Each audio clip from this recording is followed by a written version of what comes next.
तुळजापूरहून सोलापूरकडे चाललेली लक्झरी बसचे तुळजापूर येथील घाटात अपघात.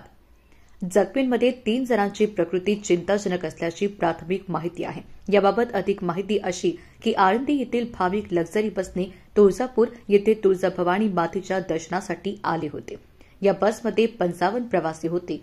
तुळजापूरला दर्शन घेऊन परत जाताना घाटातील पहिल्या वळणावर बस MH12 PQ 0666 ही लक्झरी बस पलटी झाली. नागरिकांनी तात्काळ मदतकार्य करत प्रवाशांना बाहेर काढले. सुदैवाने ही बस कठड्यावर पलटली झाल्यामुळे मोठा अनर्थ टळला असून खाली जवळपास 300 ते 400 फूट खोल दरी आहे. सर्व जखमींना तुळजापूर येथील उपजिल्हा रुग्णालयात उपचारासाठी दाखल करण्यात आले आहे. अपघात मोठा असल्यामुळे सर्व प्रवासी बेदरलेल्या अवस्थेत आरडाओरड करत होते. रोडवरील इतर प्रवाशांनी आणि स्थानिकांनी तात्काळ मदत केल्यामुळे जखमींना उपचारासाठी दाखल करण्यास वेळ लागला नाही. घटनास्थळी पोलिसांनीही धाव घेतली.